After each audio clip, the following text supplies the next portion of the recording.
ಆತ್ಮಬಂಧುಗಳಿಗೆ 13ನೇ ದಿನ ಧ್ಯಾನದ ಕಾರ್ಯಕ್ರಮಕ್ಕೆ ಎಲ್ಲರಿಗೂ ಆತ್ಮೀಯ ಸ್ವಾಗತ. ಮೊದಲನೇ ದಿನದಾಗಿ ಪ್ರಕೃತಿ ಮಾತೆಗೆ ನಮಸ್ಕರಿಸುತ್ತಾ ಪಿರಾಮಿಡ್ ಸ್ಪಿರಿಚುವಲ್ ಸೊಸೈಟಿ ಮೂವ್ಮೆಂಟ್ ನ ಸಂಸ್ಥಾಪಕರಾದ ಬ್ರಹ್ಮರ್ಷಿ ಪಿತಾಮಹ ಸುಭಾಷ್ ಪತ್ರಿಜಿಯವರಿಗೂ ಹಾಗೂ ಮಹಾವತಾರ್ ಬಾಬಾಜಿಯವರಿಗೂ ನಮಸ್ಕರಿಸುತ್ತಾ ಸಮಗ್ರ ಸ್ವಾಸ್ಥ್ಯ ಕಾರ್ಯಕ್ರಮ ವೇದಿಕೆಯನ್ನು ಕಲ್ಪಿಸಿಕೊಟ್ಟ ನಮ್ಮ ಆಧ್ಯಾತ್ಮಿಕ ಗುರುಗಳಾದ ಡಾಕ್ಟರ್ ರಂಗನಾಥ್ ಗುರೂಜಿ ಅವರಿಗೆ ಹೃತ್ಪೂರ್ವಕವಾಗಿ ನಮಸ್ಕರಿಸುತ್ತಾ ಈ ದಿನದ ಕಾರ್ಯಕ್ರಮವನ್ನ ಮಮತಾ ಮೇಡಮ್ ಬರ್ತಾರೆ, ಅವರನ್ನು ಸ್ವಾಗತಿಸೋಣ. ಈಗ ಧ್ಯಾನದ ಪ್ರಕ್ರಿಯೆಯನ್ನು ಸ್ಟಾರ್ಟ್ ಮಾಡೋಣ. ನೆಲದ ಮೇಲೆ ಧ್ಯಾನ ಕುಳಿತುಕೊಳ್ಳೋರು ಸುಖಾಸನದಲ್ಲಿ ಕುಳಿತುಕೊಳ್ಳಿ. ಆಮೇಲೆ ನಿಮಗೆ 12 ದಿನದ ಅನುಭವ ಆಗಿದೆ, ನಿಯಮ ಗೊತ್ತಿದೆ, ಆದ್ರೂ ಒಂದ್ಸರ್ತಿ ಹೇಳ್ಬಿಡ್ತೀನಿ. ಕೆಳಗೆ ಕುಳಿತಿದ ಸುಖಾಸನದಲ್ಲಿ ಕುತ್ಕೊಂಡು ಮತ್ತೆ ಎಲ್ಲರೂ ಕೈಗಳನ್ನು ಸಹಜ ಮುದ್ರೆಯಲ್ಲಿ ಇಟ್ಕೊಳ್ಳಿ. ಸಹಜ ಶಂಖ ಮುದ್ರೆ ಇಟ್ಕೊಂಡು ಪಾದಗಳನ್ನು ಎರಡು ಹೀಗೆ ಕ್ರಾಸ್ ಮಾಡಿ ಕುಷ್ಟ ಬೆನ್ನು ಮತ್ತು ಕುತ್ತಿಗೆಯನ್ನ ನೇರವಾಗಿರಿಸಿ ಕುಳಿತುಕೊಳ್ಳೋಣ. ಮೃದುವಾಗಿ ಕಣ್ಣು ಮುಚ್ಚೋಣ. ಕಡೆಗೆ ಬಲವಂತವಾದ ಯಾವುದು ಉಸಿರಾಟ ಬೇಡ.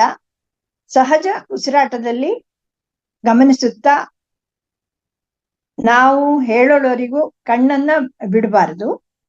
ಮೃದುವಾಗಿ ಕಣ್ಣು ಮುಚ್ಚಿ ಇಂಪಾದ ವಾದ್ಯ ಸಂಗೀತದೊಂದಿಗೆ ಧ್ಯಾನ ಪ್ರಾರಂಭಿಸೋಣ.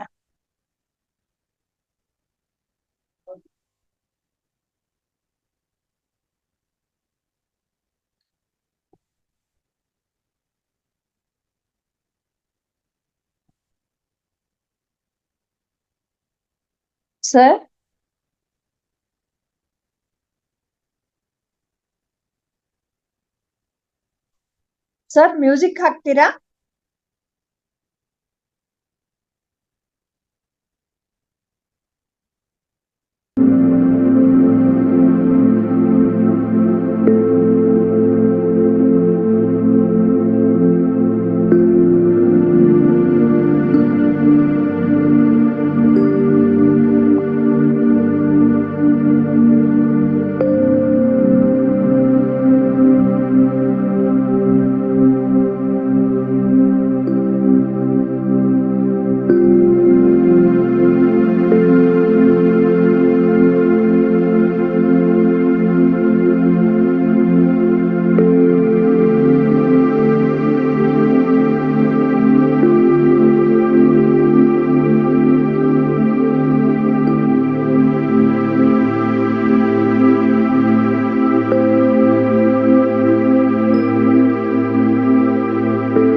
ಇನ್ನೊಂದು ನಿಮಿಷ.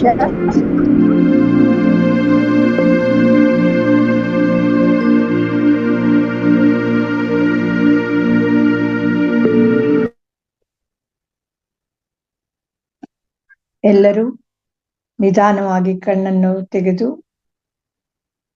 ಕೈಯನ್ನು ಕಣ್ಣು ಮೇಲೆ ಇಟ್ಕೊಂಡು 5, 4, 3, 2, 1 ನಿಧಾನವಾಗಿ ಕಣ್ಣನ್ನು ತೆರೆದು ಈ ದಿನದ ಅದ್ಭುತವಾದ ಧ್ಯಾನಕ್ಕೆ ಒಂದು ಚಪ್ಪಾಳೆಯನ್ನು ಕೊಡೋಣ.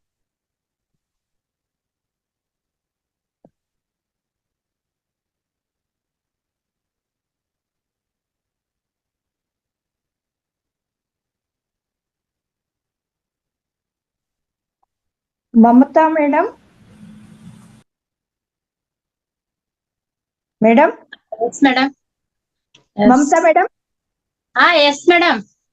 ಹಾ, ಈ ದಿನದ ನಮಸ್ತೆ ಮೇಡಮ್. ಈ ದಿನದ ಜ್ಞಾನ ಬುದ್ಧ ಮಾರ್ಗ ಮತ್ತು ಪರಿವರ್ತನೆ ಎಂಬ ವಿಷಯದ ಬಗ್ಗೆ ತಿಳಿಸಿಕೊಡಲು ಶ್ರೀಮತಿ ಮಮತಾ ಮೇಡಮ್ ಈ ವೇದಿಕೆಗೆ ಬಂದಿರುತ್ತಾರೆ. ನಿಮ್ಗೆ ಸ್ವಾಗತ ಮೇಡಮ್, ಆತ್ಮೀಯವಾದ ಸ್ವಾಗತ. ನಮಸ್ಕಾರ ಮೇಡಮ್, ವೆಲ್ಕಮ್. ಈಗ ನಮಗೆ ಜ್ಞಾನ ತಿಳುವಳಿಕೆಯನ್ನು ಹಂಚ್ಕೊಡಿ ಅಂತ ಕೇಳ್ಕೊಳ್ತಾ ಇದ್ದೀನಿ. ನಮಸ್ಕಾರ. ಶುರು ಮಾಡಿ. ನಮಸ್ತೆ ಎಲ್ಲ ಆತ್ಮ ಬಂಧುಗಳಿಗೆ ಆತ್ಮ ಪ್ರಣಾಮ. ಗುರುಗಳು ಮೈತ್ರೇಯ ಬುದ್ಧರು PSSM ನ ಸಂಸ್ಥಾಪಕರಾಗಿರುವಂತಹ ಡಾಕ್ಟರ್ ಬ್ರಹ್ಮರ್ಷಿ ಪಿತಾಮಹ ಸುಭಾಷ್ ಪತ್ರಿಜಿ ಅವರಿಗೆ, ಗುರುಮಾತಾ ಸ್ವರ್ಣಮಾಲಾ ಪತ್ರಿಯಮ್ಮನವರಿಗೆ ಆತ್ಮ ಅನಂತ ಪ್ರಣಾಮಗಳು ತಿಳಿಸುತ್ತಾ, ಮಾಸ್ಟರ್ಸ್ ಈಗ ಇಷ್ಟೊತ್ತು ನಾವು ಧ್ಯಾನವನ್ನು ಮಾಡ್ಕೊಂಡ್ವಿ. ಅದು ನಮ್ಮ ಒಂದು ಆತ್ಮಕ್ಕೆ ಆಹಾರ ಧ್ಯಾನ ಅಂದ್ರೆ. ಈಗ ಈ ಜ್ಞಾನ ಅನ್ನೋ ಒಂದು ಆಹಾರವನ್ನು ತಗೊಳ್ಳೋಣ. ನಮ್ಗೆ ಎರಡೂ ಬೇಕು, ಧ್ಯಾನನೂ ಬೇಕು, ಜ್ಞಾನನೂ ಬೇಕು. ಇವತ್ತು ಸತ್ಸಂಗದಲ್ಲಿ ಗೌತಮ ಬುದ್ಧರ ಒಂದು ಮಾರ್ಗ ಮತ್ತು ಪರಿವರ್ತನೆ ಅಂದ್ರೆ, ಗೌತಮ ಬುದ್ಧರ ಮಾರ್ಗದಲ್ಲಿ ನಾವು ನಡೆದ್ರೆ ನಮ್ಮಲ್ಲಿ ಎಂತಹ ಒಂದು ಪರಿವರ್ತನೆ ನಮ್ಮಲ್ಲಿ ಉಂಟಾಗುತ್ತೆ, ನಮ್ಮಲ್ಲಿ ಬರುವಂತಹ ಬದಲಾವಣೆಗಳು ಏನು ಅನ್ನೋ ಒಂದು ವಿಷಯದ ಬಗ್ಗೆ ಇವತ್ತು ನಾವು ತಿಳ್ಕೊಳ್ಳೋಣ ಮಾಸ್ಟರ್ಸ್. ಮೊದಲಿಗೆ ಗೌತಮ ಬುದ್ಧರ ಒಂದು ಮಾರ್ಗ ಏನು, ಅವರಲ್ಲಿರುವಂತಹ ಗುಣಗಳೇನು ಅಂದ್ರೆ ಶಾಂತಿ, ಧರ್ಮ, ಕರುಣೆ, ಪ್ರೀತಿ ಇವೆಲ್ಲವೂ ಕೂಡ ಅವರಲ್ಲಿರುವಂತಹ ಗುಣಗಳು. ಅಷ್ಟೇ ಅಲ್ಲದೆ ಈ ಗೌತಮ ಬುದ್ಧರ ಒಂದು ಅಷ್ಟಾಂಗ ಮಾರ್ಗ ಅನ್ನೋದು ಇದೆ. ಆ ಮಾರ್ಗ ಏನು ಅನ್ನೋ ಒಂದು ವಿಷಯದ ಬಗ್ಗೆ ಇವತ್ತು ನಾವು ತಿಳ್ಕೊಳ್ಳೋಣ ಮಾಸ್ಟರ್ಸ್. ಈ ಗೌತಮ ಬುದ್ಧರ ಒಂದು ಮಾರ್ಗ ನಾವು ತಿಳ್ಕೊಂಡು ಆ ಒಂದು ಮಾರ್ಗಗಳನ್ನು ನಾವು ಆಚರಣೆ ಮಾಡಿದ್ರೆ, ಅನುಸರಿಸಿದ್ರೆ ನಾವು ಕೂಡ ಬುದ್ಧರಾಗ್ತೀವಿ. ಈ ಎಲ್ಲಾ ಸಮಸ್ಯೆಗಳು ಅಂದ್ರೆ ಈ ಮನುಷ್ಯರಿಗೆ ಏನೇನ್ ಸಮಸ್ಯೆಗಳಿದಾವೆ, ದುಃಖ, ನೋವು, ಇವೆಲ್ಲವೂ ಪ್ರತಿಯೊಬ್ಬರಿಗೂ ಕಷ್ಟ, ಇವು ಪ್ರತಿಯೊಬ್ಬರಿಗೂ ಇರುವಂತಹ ಸಮಸ್ಯೆ. ಬುದ್ಧರ ಬೆಳಕು ರಾಜಕುಮಾರ ಅವರು ಹೊರಗೆ ಬಂದಿರ್ತಾರೆ ಒಂದು ದಿನ. ಅವತ್ತು ರೋಗದಿಂದ ಬಳಲುತ್ತಿರುವ ಒಬ್ಬ ರೋಗಿನಿ ನೋಡ್ತಾನೆ, ಒಂದು ಶವ ನೋಡ್ತಾನೆ, ಮತ್ತೆ ಒಬ್ಬ ವೃದ್ಧನನ್ನು ಕೂಡ ನೋಡ್ತಾನೆ ಗೌತಮ ಬುದ್ಧರು. ಆಗ ನೋಡಿ, ಯಾಕೆ ಇದೆಲ್ಲ ಬಂದಿದೆ, ತುಂಬಾ ಜನ ಕಷ್ಟದಲ್ಲಿರ್ತಾರೆ, ತುಂಬಾ ನೋವುದಿಂದ ಇರ್ತಾರೆ, ಅದೆಲ್ಲ ನೋಡಿ ದುಃಖದಲ್ಲಿರ್ತಾರೆ. ಯಾಕೆ ಇವರೆಲ್ಲರೂ ಇಂತಹ ಒಂದು ಸ್ಥಿತಿಯಲ್ಲಿದ್ದಾರೆ, ಇದಕ್ಕೆಲ್ಲ ಏನು ಪರಿಷ್ಕಾರ, ಈ ಎಲ್ಲಾ ಸಮಸ್ಯೆಗಳಿಗೆ ಏನು ಪರಿಷ್ಕಾರ ಅಂತ ಅವರಲ್ಲಿ ಒಂದು ಆಲೋಚನೆ ಅನ್ನೋದು ಬರುತ್ತೆ ಮಾಸ್ಟರ್ಸ್. ಆ ಆಲೋಚನೆ ಹಿಂದೆ ಅವರಲ್ಲಿ ಬಂದಿರುವಂತಹ ಒಂದು ಜ್ಞಾನ ಹಿಂದೆ ಬಂದಿರುವಂತಹ ಒಂದು ಅದೇ ಆನಾಪಾನ ಸತಿ ಧ್ಯಾನ. ಅವರಲ್ಲಿ ಬಂದಿರುವಂತಹ ಆಲೋಚನೆ ಹಿಂದೆ ಒಂದು ಸಮಸ್ಯೆ ಇದೆ ಅಂತ ಅಂದ್ರೆ ಅದಕ್ಕೆ ಪರಿಷ್ಕಾರ ಕೂಡ ಇದೆ ಅಂತ ನಮ್ಗೆ ಗೊತ್ತಲ್ವಾ. ಅದೇ ರೀತಿ ಎಲ್ಲರೂ ಇದೆ, ಈಗ ದುಃಖದಿಂದ ಇದ್ದಾರೆ, ಅವರೆಲ್ಲರೂ ಹೊರಗೆ ಬರ್ಬೇಕಂದ್ರೆ ಏನ್ ಮಾಡ್ಬೇಕು ಅಂತ ಅವರು ಆನಾಪಾನಸತಿ ಧ್ಯಾನವನ್ನ ಅವರು ಕಂಡುಹಿಡಿದಿದ್ದಾರೆ ಮಾಸ್ಟರ್ಸ್. ನಾವು ಈ ಎಲ್ಲಾ ಸಮಸ್ಯೆಗಳನ್ನು ಆಚರಿಸಬೇಕು, ಅವೆಲ್ಲವೂ ಫಾಲೋ ಆಗ್ಬೇಕು ಅಂತ ಅಂದ್ರೆ ಈ ಶಾಂತಿ ಧರ್ಮ ಇವೆಲ್ಲವೂ ಕೂಡ ನಾವು ಆಚರಿಸಬೇಕು. ಸುಮ್ನೆ ನಾವು ಮಾತಲ್ಲಿ ಹೇಳೋ ಅಷ್ಟು ಸುಲಭ ಅಲ್ಲ ಮಾಸ್ಟರ್ಸ್, ಅವೆಲ್ಲವೂ ಕೂಡ ನಾವು ಫಾಲೋ ಆಗ್ಬೇಕು ಅಂತ ಅಂದ್ರೆ. ಆದ್ರೆ ಯಾವಾಗ ಫಾಲೋ ಆಗ್ತೀವಿ ನಾವು ಅಂತ ಅಂದ್ರೆ, ಯಾವಾಗ ನಾವು ಧ್ಯಾನಕ್ಕೆ ಬರ್ತೀವೋ, ಯಾವಾಗ ನಾವು ಈ ಧ್ಯಾನ ಮಾರ್ಗದಲ್ಲಿ ಇರ್ತೀವೋ, ಆಗ ಇವೆಲ್ಲವೂ ಕೂಡ ನಾವು ಫಾಲೋ ಆಗ್ತೀವಿ. ಅಹಿಂಸೆ ಮಾರ್ಗವನ್ನು, ಕರುಣಾ ಮಾರ್ಗವನ್ನು ಧ್ಯಾನಕ್ಕೆ ಬಂದಾಗ ನಾವು ಇವೆಲ್ಲವೂ ಕೂಡ ಫಾಲೋ ಆಗ್ತೀವಿ ಮಾಸ್ಟರ್ಸ್. ಈ ಎಲ್ಲಾ ಕಡೆ ದುಃಖ ಇದೆ ದುಃಖ ಇದೆ ಅಂತ ನಾವು ಇಷ್ಟೊತ್ತು ಕೂಡ ಹೇಳ್ಕೊಂಡ ಬಂದ್ವಿ. ದುಃಖ ಇದೆ ಅಂತ. ಈ ದುಃಖಕ್ಕೆ ಕಾರಣ ಏನು, ಯಾಕೆ ಈ ದುಃಖ ಇದೆ ಅಂತ ಅಂದ್ರೆ, ಯಾಕೆ ಎಲ್ಲರೂ ದುಃಖದಲ್ಲಿದ್ದಾರೆ ಅಂತ ಅಂದ್ರೆ, ಅದಕ್ಕೆ ಕಾರಣ ಏನಂತ ಅಂದ್ರೆ ಕೋರಿಕೆಗಳು. ಪ್ರತಿ ಒಬ್ಬರಲ್ಲಿ ಇರುವಂತಹ ವಿಪರೀತವಾದಂತಹ ಕೋರಿಕೆಗಳು. ಯಾವಾಗ ನಮ್ಮಲ್ಲಿ ಕೋರಿಕೆಗಳಿರಲ್ವೋ ಅವಾಗ ನಮ್ಮಲ್ಲಿ ದುಃಖ ಕೂಡ ಇರಲ್ಲ. ಈ ಕೋರಿಕೆಗಳು ಯಾಕೆ ನಮ್ಮಲ್ಲಿದ್ದಾವೆ ಅಂದ್ರೆ,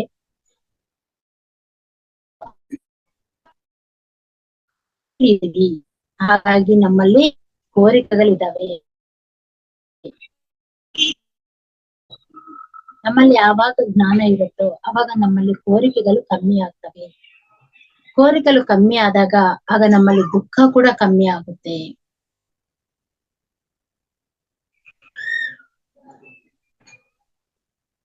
ನಾವು ಏನ್ ಮಾಡ್ಬೇಕು, ಈ ಅಜ್ಞಾನದಿಂದ ನಾವು ಹೊರಗಡೆ ಬರ್ಬೇಕು ಅಂತ ಅಂದ್ರೆ ನಾವ್ ಏನ್ ಮಾಡ್ಬೇಕು ಅಂದ್ರೆ, ಈ ಗೌತಮ ಬುದ್ಧರ ಒಂದು ಅಷ್ಟಾಂಗ ಮಾರ್ಗಗಳನ್ನ ನಾವು ಆಚರಣೆ ಮಾಡ್ಬೇಕು. ಅವೆಲ್ಲವೂ ಕೂಡ ನಾವು ಫಾಲೋ ಮಾಡ್ಬೇಕು ಮಾಸ್ಟರ್ಸ್. ಈ ಧ್ಯಾನ ಮಾಡಿದಾಗ ಏನಾಗುತ್ತೆ ಅಂದ್ರೆ ಮನಸ್ಸು ಶೂನ್ಯ ಆಗುತ್ತೆ. ಅಂದ್ರೆ ಚಿತ್ತ ಶುದ್ಧಿ ನಿರೋಧ.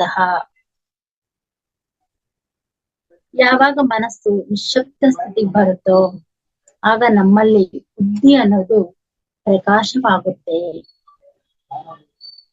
ಅಂದ್ರೆ ಮನಸ್ಸು ಶೂನ್ಯ ಆಗ್ಬೇಕು. ಶೂನ್ಯ ಆದಾಗ ಮಾತ್ರ ನಮ್ಮಲ್ಲಿ ಜ್ಞಾನ ಆಗಿರ್ಬೋದು, ಬುದ್ಧಿ ಆಗಿರ್ಬೋದು, ಎಲ್ಲವೂ ಕೂಡ ನಮ್ಮಲ್ಲಿ ಪ್ರಕಾಶವಾಗುತ್ತೆ. ನಾವು ಯಾಕೆ ಧ್ಯಾನ ಮಾಡ್ತಾ ಇದೀವಿ ಅಂತ ಅಂದ್ರೆ, ನಮ್ಮಲ್ಲಿ ನಾವು ಜ್ಞಾನವನ್ನು ಬುದ್ಧಿಯನ್ನು ನಾವು ವೃದ್ಧಿಗೊಳಿಸ್ಕೊಳ್ಳೋಕೋಸ್ಕರ ನಾವೆಲ್ಲರೂ ಕೂಡ ಧ್ಯಾನ ಮಾಡ್ತಾ ಇದೀವಿ. ಈ ಧ್ಯಾನಕ್ಕೆ ಕೇವಲ ನಾವು ಒಂದು ಆರೋಗ್ಯ ಇಲ್ಲಾಂದ್ರೆ ದುಡ್ಡು ಇದಕ್ಕೋಸ್ಕರ ನಾವು ಬಂದಿಲ್ಲ ಮಾಸ್ಟರ್ಸ್. ಪ್ರಾಪಂಚಿಕ ವಿಷಯಗಳಿಗೆ ನಾವು ಈ ಧ್ಯಾನ ಮಾಡಬಾರ್ದು. ಏನಾದ್ರೂ ನಾವು ಆಧ್ಯಾತ್ಮಿಕವಾಗಿ ನಾವು ಯೋಚನೆ ಮಾಡ್ಬೇಕು. ಪ್ರಾಪಂಚಿಕವಾದಂತಹ ಈ ಒಂದು ಕೋರಿಕೆಗಳಕ್ಕೋಸ್ಕರ ನಾವು ಧ್ಯಾನ ಮಾಡಬಾರ್ದು. ನಮ್ಗೆ ಆರೋಗ್ಯ ಬೇಕು ಅಂದ್ರೆ ಆಸ್ಪತ್ರೆ ಇದೆ ಅಲ್ವಾ, ಹಾಸ್ಪಿಟಲ್ಸ್ ಇದಾವೆ, ಮೆಡಿಸಿನ್ ಇದಾವೆ. ದುಡ್ಡು ಬೇಕು ಅಂದ್ರೆ ಮಸ್ತ್ ಮಾರ್ಗಗಳಿದಾವೆ ನಾವು ಸಂಪಾದನೆ ಮಾಡೋದು. ಆದ್ರೆ ನಾವು ಬರೋದು ಆಧ್ಯಾತ್ಮಿಕವಾಗಿ ಬರ್ಬೇಕು. ಆ ಒಂದು ಆಧ್ಯಾತ್ಮಿಕಕ್ಕಾಗಿ ನಾವು ಧ್ಯಾನಕ್ಕೆ ಬಂದ್ರೆ ನಮ್ಗೆ ಸಿಗುತ್ತೆ, ಆರೋಗ್ಯ ಸಿಗುತ್ತೆ, ದುಡ್ಡು ಸಿಗುತ್ತೆ, ಪ್ರತಿ ಒಂದು ಸಿಗುತ್ತೆ. ಹಾಗಾಗಿ ಮಾಸ್ಟರ್ಸ್ ನಾವೆಲ್ಲರೂ ಕೂಡ ಯಾವಾಗ ಧ್ಯಾನ ಮಾಡ್ತೀವೋ ಅವಾಗ ನಮ್ಮಲ್ಲಿ ಬುದ್ಧಿ ಅನ್ನೋದು ಹೆಚ್ಚಾಗುತ್ತೆ, ಜ್ಞಾನ ಅನ್ನೋದು ನಮ್ಗೆ ಸಿಗುತ್ತೆ. ಮೇಲೆ ನಾವೆಲ್ಲರೂ ಕೂಡ ಅಂದ್ಕೊಂತ ಇರ್ತೀವಿ, ನಮ್ಗೆ ಮನಃಶಾಂತಿ ಇಲ್ಲ, ನನ್ಗ ಅದಿಲ್ಲ ಇದಿಲ್ಲ, ನನ್ಗೆ ನೋವಿದೆ, ದುಃಖ ಇದೆ ಅಂತ. ಆದ್ರೆ ಯಾಕಂದ್ರೆ ನಾವು ದುಃಖವನ್ನು ದುಃಖ ನಮ್ಮಲ್ಲಿದೆ. ದುಃಖವನ್ನು ಹುಡುಕ್ತಾ ಇದ್ರೆ ಇಲ್ಲ, ನನಗೆ ಮನೆ ಇಲ್ಲ, ನನಗೆ ಒಡವೆ ಇಲ್ಲ, ನನಗೆ ಆಸ್ತಿ ಇಲ್ಲ, ಈ ರೀತಿ ನಾವು ಆ ದುಃಖಗಳ ಹಿಂದೆ ಹೋಗ್ತಾ ಇದೀವಿ, ಆ ಕೋರಿಕೆಗಳಿಂದ ಹಿಂದೆ ಹೋಗ್ತಾ ಇದೀವಿ. ಹಾಗಾಗಿ ನಮ್ಮಲ್ಲಿ ದುಃಖ ಇದೆ ಮಾಸ್ಟರ್ಸ್. ನಾವು ಹುಡುಕ್ಬೇಕಾಗಿರೋದು ನನ್ನಲ್ಲೇನಿದೆ. ಪ್ರತಿ ಒಬ್ಬರಲ್ಲಿ ಒಂದು ಅಲ್ಟಿಮೇಟ್ ಆಗಿರುವಂತ ಒಂದು ಟ್ಯಾಲೆಂಟ್ ಇರುತ್ತೆ. ಪ್ರತಿಯೊಬ್ಬರಲ್ಲಿ ಒಂದು ಜ್ಞಾನ ಅನ್ನೋದು, ಆದ್ರೆ ಅದನ್ನ ನಾವು ನೋಡ್ತಾ ಇಲ್ಲ. ನಾವ್ ನೋಡ್ತಾ ಇರೋದು ನಮ್ಮಲ್ಲಿ ಏನಿಲ್ವೋ ಅದನ್ನ ಹುಡುಕಾಡ್ತಾ ಇದೀವಿ. ಈ ಪ್ರಾಪಂಚಿಕ ವಿಷಯಗಳ ಹಿಂದೆ ನಾವು ಹೋಗ್ತಾ ಇದೀವಿ. ಅದಕ್ಕೆ ನಮ್ಗೆ ದುಃಖಗಳಿಗೆಲ್ಲ ಕಾರಣ ಏನು ಅಂತ ಅಂದ್ರೆ ನಾವೇ ಆ ದುಃಖವನ್ನು ಹುಡುಕ್ತಾ ಹೋಗ್ತಾ ಇದೀವಿ ಹೊರತು ಆ ದುಃಖ ಅದಾಗೆ ಅದೇ ತಾನಾಗೆ ನಮ್ಗೆ ಬಂದಿಲ್ಲ. ನಾವು ಅದನ್ನ ಹುಡುಕ್ತಾ ಹೋಗ್ತಾ ಇದೀವಿ, ಹುಡ್ಕೊಂಡು ಹೋಗ್ತಾ ಇದೀವಿ. ಹಾಗಾಗಿ ನಮ್ಗೆ ಈ ದುಃಖ ಅನ್ನೋದು ಬರ್ತಾ ಇದೆ ಮಾಸ್ಟರ್ಸ್. ನನ್ನಲ್ಲಿರುವಂತಹ ಅದ್ಭುತವಾದಂತಹ ಶಕ್ತಿ ಅದನ್ನ ನಾವು ನೋಡ್ತಾ ಇಲ್ಲ. ನಮ್ಮಲ್ಲಿರುವಂತಹ ಒಂದು ಅದ್ಭುತವಾದಂತಹ ಶಕ್ತಿ ಇದೆ, ಅಂದ್ರೆ ಜ್ಞಾನ ಇದೆ, ಬುದ್ಧಿ ಇದೆ, ಅದನ್ನು ನಾವು ನೋಡ್ತಾ ಇಲ್ಲ. ಕೇವಲ ನಾವು ನಮ್ಮಲ್ಲಿರುವಂತಹ ಆ ಒಂದು ಜ್ಞಾನವನ್ನು ನೋಡಿದ್ರೆ ನಮ್ಗೆ ದುಃಖ ಅನ್ನೋದೇ ಇರಲ್ಲ, ನಮ್ಗೆ ನೋವು ಅನ್ನೋದೇ ಇರಲ್ಲ. ಆದ್ರೆ ನಾವೇ ಹುಡುಕ್ತಾ ಹೋಗ್ತಾ ಇದೀವಿ ಆ ದುಃಖ. ಹಾಗಾಗಿ ನಮ್ಗೆ ದುಃಖ ಅನ್ನೋದು ಹೆಚ್ಚಾಗ್ತಾ ಇದೆ. ಈಗ ನಾವ್ ಏನ್ ಮಾಡ್ಬೋದು? ಅಂತಹ ಕಾರಣಗಳನ್ನು ಹುಡುಕಬೇಕು. ಅಂದ್ರೆ ನಮ್ಮಲ್ಲಿರುವಂತಹ ಜ್ಞಾನವನ್ನು, ಬುದ್ಧಿಯನ್ನು ನಾವು ಹುಡುಕ್ಬೇಕು ಮಾಸ್ಟರ್ಸ್. ಬುದ್ಧರು 100% ಬುದ್ಧಿಯನ್ನು ಪಡ್ಕೊಂಡಿದ್ದಾರೆ, ಆದ್ರೆ ನಮ್ಮಲ್ಲಿ 1% ಕೂಡ ಇಲ್ಲ. ಯಾಕೆ ಇಲ್ಲ ಅಂದ್ರೆ ನಾವು ಸರಿಯಾದಂತಹ ಮಾರ್ಗದಲ್ಲಿ ಇಲ್ಲ, ನಾವು ಸರಿಯಾದಂತಹ ಸಾಧನೆ ಮಾಡ್ತಾ ಇಲ್ಲ. ಯಾವಾಗ ಮನಸ್ಸು ಶೂನ್ಯ ಸ್ಥಿತಿಗೆ ಬರುತ್ತೋ ಆಗ ನಮ್ಮಲ್ಲಿ ಬುದ್ಧಿ ಅನ್ನೋದು ಹೆಚ್ಚಾಗುತ್ತೆ. ಅವರಲ್ಲಿ 100% ಬುದ್ಧಿ ಇದೆ ಅಲ್ವಾ, ಅದಕ್ಕಾಗಿ ಅವರು ಬುದ್ಧರಾಗಿದ್ದಾರೆ, ಗೌತಮ ಬುದ್ಧರಾಗಿದ್ದಾರೆ. ಹಾಗಾಗಿ ಅವರ ಮಾರ್ಗವನ್ನು ನಾವು ಕೂಡ ಆಚರಣೆ ಮಾಡೋಣ ಮಾಸ್ಟರ್ಸ್. ಆಗ ನಾವ್ ಏನ್ ಮಾಡ್ಬೇಕು ಅಂದ್ರೆ ಮನಸ್ಸನ್ನು ಶೂನ್ಯ ಮಾಡ್ಕೋಬೇಕು. ಈ ಬುದ್ಧರಲ್ಲಿ ಮನಸ್ಸು ಶೂನ್ಯ, ಬುದ್ಧಿ 100% ಇತ್ತು. ನಮ್ಮಲ್ಲಿ ಏನಿದೆ? ಬುದ್ಧಿ 10% ಇದೆ, ಮನಸ್ಸನ್ನೋದು 90% ಇದೆ.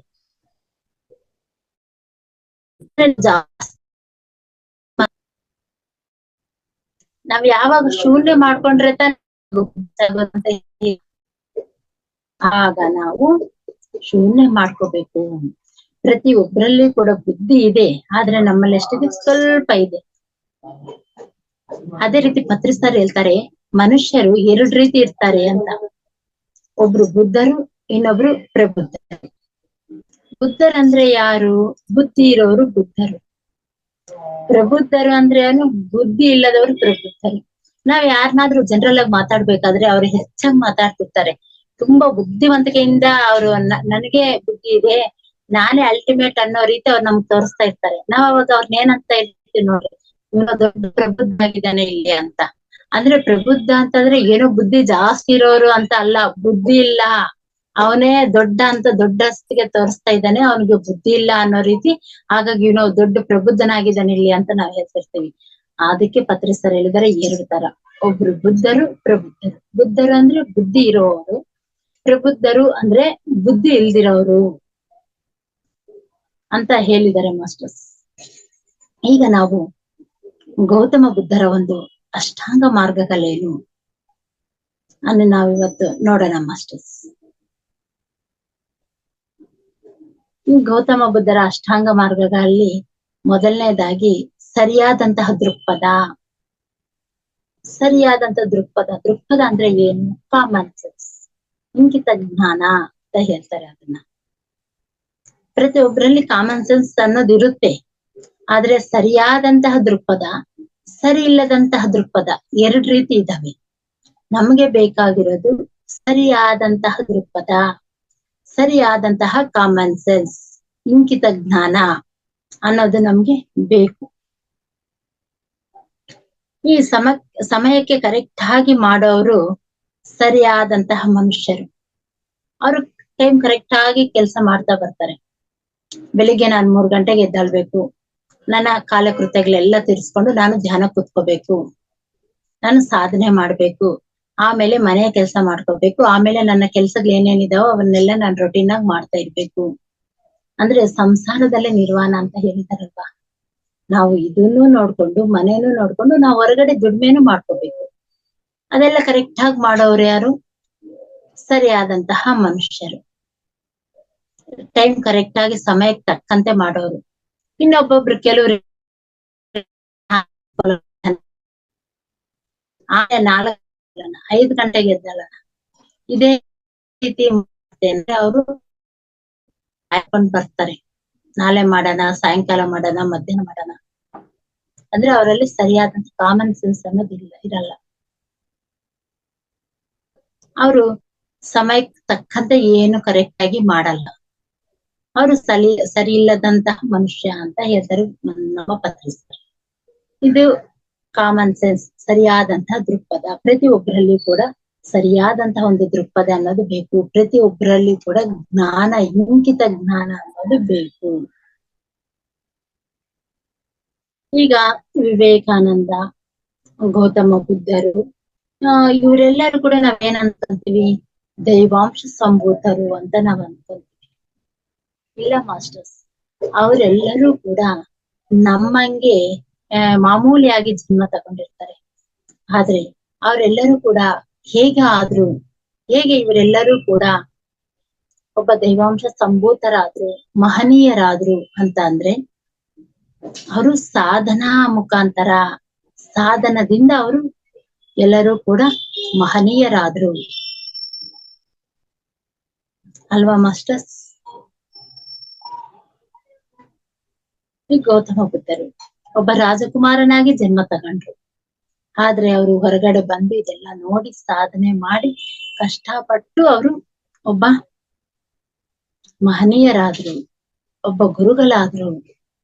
ಸ್ವಾಮಿ ವಿವೇಕಾನಂದ ಅವರು ಅವರ ತಂದೆ ಅವರು ಒಬ್ಬ ಲಾಯರ್, ಸಂಪನ್ನ ಕುಟುಂಬದಲ್ಲಿ ಅವರು ಜನ್ಮ ತಗೊಂಡ್ರು.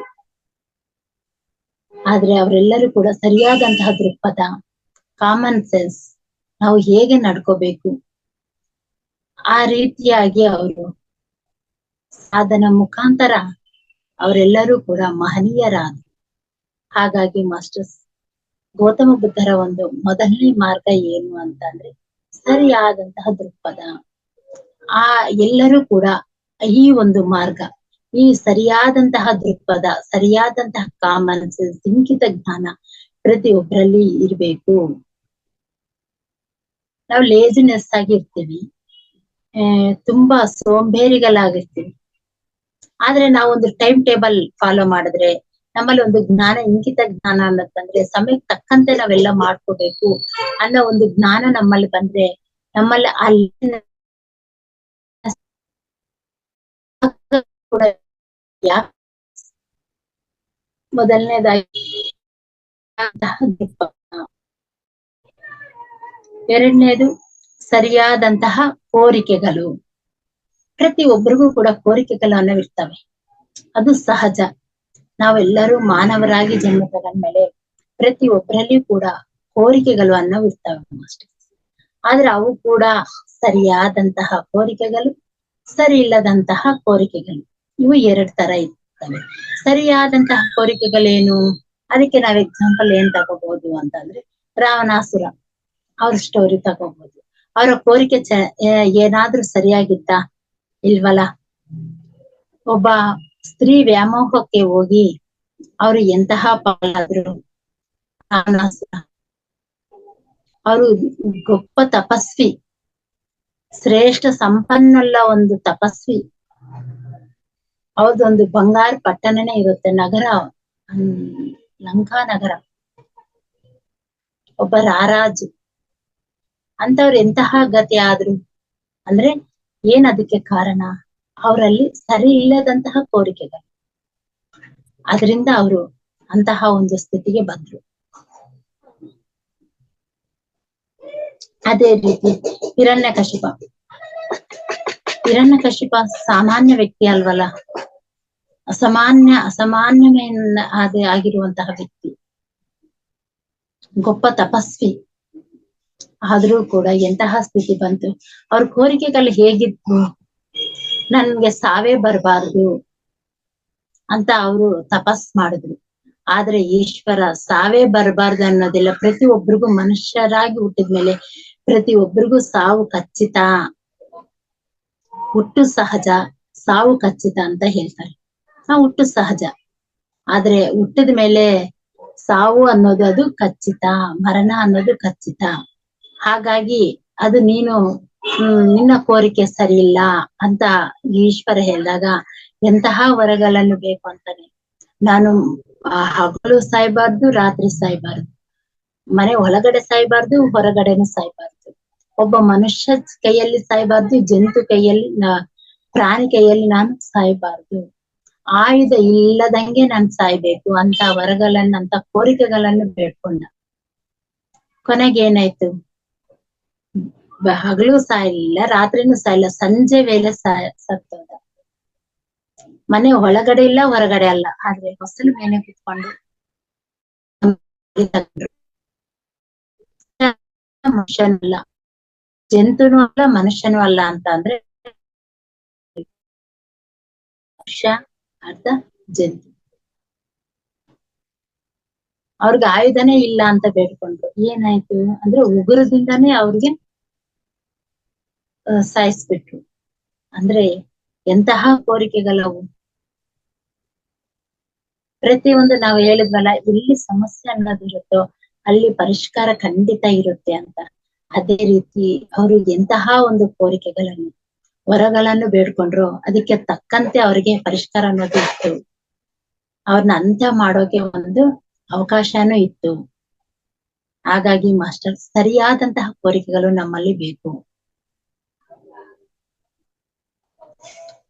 ನಾವು ಏನಕ್ಕೆ ನಾವು ಅನ್ಕೋಬೇಕು ಅಂದ್ರೆ, ಒಬ್ರು ಧ್ಯಾನ ಮಾಡಿ, ಸಾಧನೆ ಮಾಡಿ, ಅವರಲ್ಲಿ ತರಡೆ ಓಪನ್ ಆಯ್ತಾ, ಅಂತಹ ಒಂದು ನನಗೂ ಅನುಭವ ಬೇಕು, ನಾನು ಕೂಡ ಹೆಚ್ಚು ಹೆಚ್ಚು ಸಾಧನೆ ಮಾಡ್ಬೇಕು, ನನಗೂ ಅಂತಹ ಒಂದು ಅನುಭವ ಬೇಕು, ನನಗೂ ತರಡೆ ಓಪನ್ ಆಗ್ಬೇಕು, ನಾನು ಆಸ್ಟ್ರಲ್ ಟ್ರಾವೆಲ್ಸ್ ಮಾಡ್ಬೇಕು, ನನ್ನ ಗತ ಜನ್ಮಗಳನ್ನು ನಾನು ತಿಳ್ಕೊಬೇಕು, ಅಂತಹ ಒಂದು ಕೋರಿಕೆಗಳು ನಮ್ಗೆ ಬೇಕು. ಅದನ್ ಬಿಟ್ಟು ನಾವೆಂತ ಕೋರಿಕೆಗಳು ಬೇಡ್ಕೊಂತೀವಿ ಅಂದ್ರೆ, ಪಕ್ಕದ ಮನೆಯವ್ರು ಕಾರ್ ತಗೊಂಡ್ರು, ನನ್ಗೂ ಕಾರ್ ತಗೋಬೇಕು, ಪಕ್ಕದ ಮನೆಯವ್ರು ಒಡವೆ ಮಾಡ್ಸಿದ್ರು, ನನ್ಗೂ ಒಡವೆ ಬೇಕು. ಇಂತಹ ಒಂದು ಕೋರಿಕೆಗಳಿದ್ರೆ ಏನಾಗುತ್ತಂದ್ರೆ ನಮ್ಮ ದುಃಖಕ್ಕೆ ಕಾರಣ ಆಗುತ್ತೆ. ಇಷ್ಟೊತ್ತದೆ ಅಲ್ವಾ? ದುಃಖಗಳು ಎಲ್ಲಿಂದ ಬರ್ತವೆ ಅಂದ್ರೆ, ವಿಪರೀತವಾದಂತಹ ಕೋರಿಕೆಗಳಿಂದ ದುಃಖಗಳು ಬರ್ತವೆ. ಯಾವಾಗ ನಮ್ಮಲ್ಲಿ ಕೋರಿಕೆಗಳು ಕಮ್ಮಿ ಆಗ್ತಾವ, ಅಲ್ಲಿ ಸರಿಯಾದಂತಹ ಕೋರಿಕೆಗಳು ಬರ್ತೀವೋ ಅವಾಗ ನಮ್ಮಲ್ಲಿ ದುಃಖ ಇರಲ್ಲ. ಈ ದುಃಖ ಇರಲ್ಲ, ದುಃಖ ರಾಹಿತ್ಯ ಸ್ಥಿತಿಗೆ ನಾವು ಹೋಗ್ಬೇಕು ಅಂದ್ರೆ ಅದಕ್ಕೆ ಏನು ಕಾರಣ ಅಂದ್ರೆ ಆನಾಪಾನ ಸತಿ ಧ್ಯಾನ. ಇದು ಎರಡನೇದು, ಸರಿಯಾದಂತಹ ಕೋರಿಕೆಗಳು. ಮೊದಲನೇದಾಗಿ ಸರಿಯಾದಂತಹ ದೃಕ್ಪಥ, ಎರಡನೇದಾಗಿ ಸರಿಯಾದಂತಹ ಕೋರಿಕೆಗಳು, ಮೂರನೇದಾಗಿ ಸರಿಯಾದಂತಹ ವಾಕ್. ಅಂದ್ರೆ ವಾಕ್ ಅಂದ್ರೇನು? ವಾಕ್ ಕ್ಷೇತ್ರ ಅಂದ್ರೆ ಮಾತು. ನಮ್ಮ ಮಾತು ಹೇಗಿರ್ಬೇಕು? ನಮ್ಮ ಮಾತು, ದೊಡ್ಡವ್ರಂದ್ರೆ ನಮ್ಗೆ ಒಂದು ಬೆಲೆ ಇರ್ಬೇಕು, ಗೌರವ ಇರ್ಬೇಕು, ನಮ್ಗಿಂತ ಚಿಕ್ಕವ್ರ ಜೊತೆ ಪ್ರೀತಿ ಇರ್ಬೇಕು, ವಾತ್ಸಲ್ಯ ಇರ್ಬೇಕು ನಮ್ಮ ಮಾತುಗಳಲ್ಲಿ. ಅಹಂಕಾರದಿಂದ ಕೂಡಿರುವಂತಹ ಮಾತುಗಳು ಮಾತಾಡಬಾರ್ದು. ಅಶಾಸ್ತ್ರೀಯ ಮಾತುಗಳು ನಾವು ಮಾತಾಡಬಾರದು. ಸ್ಪಷ್ಟವಾಗಿರ್ಬೇಕು, ನೇರವಾಗಿರ್ಬೇಕು, ಪ್ರಾಮಾಣಿಕವಾಗಿರ್ಬೇಕು ನಮ್ಮ ಮಾತು. ಮನಸ ವಾಚ ಕರ್ಮ